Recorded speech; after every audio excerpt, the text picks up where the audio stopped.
Sindhi culture તેમજ ફૂડને promote કરવા તેમજ જન સુધી પહોંચાડવા માટે 11મી એપ્રિલના રોજ વિશ્વ સિંધી દાલ પકવાન દિવસ ઉજવવાનું નક્કી કરવામાં આવ્યું છે।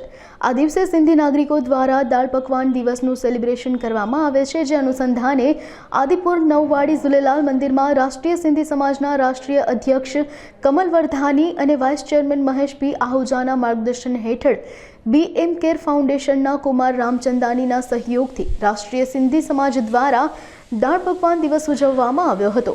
સિંધી ફૂડ અને સિંધી કલ્ચર અનોખું મહત્વ ધરાવે છે, ત્યારે આ કલ્ચરને ઉજાગર કરવાના હેતુથી આ ઇવેન્ટનું આયોજન કરાયું હતું, જેમાં મોટી संख्याમાં सिंधी समाजना लोगों जोड़ाया था।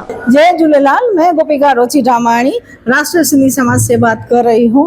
आज हम लोगों ने हमारा सिंधियों का इंटरनेशनल दाल पकवान डे मनाया गया, जिसमें हम लोगों ने कंपटीशन भी रखी थी, जिसमें फर्स्ट सेकंड प्राइज दिया गया था। जो फर्स्ट सेकंड विनर हुए थे उनको मोमेंटो से सम्मानित किया गया तथा शॉल पहनाई गई। इसमें हमारे 3 जजेस थे, दीपिका आलवानी जी, ममता जी और डॉक्टर अवनी जी, जिन्हों का स्वागत मैंने खुद गोपिका रोची रामाणी जी और राष्ट्रीय सिंधी समाज की टीम ने शॉल और बुके से और तथा मोमेंटो से किया था।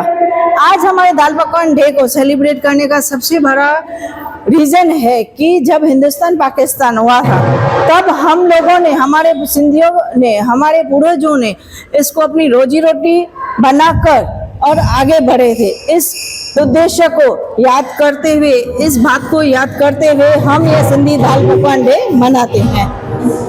आज के दिन हमने जो ये ऑर्गेनाइज किया था दाल पकवान डे, कम से कम 125 जितने लोगों ने पार्ट लिया था और एंजॉय किया था।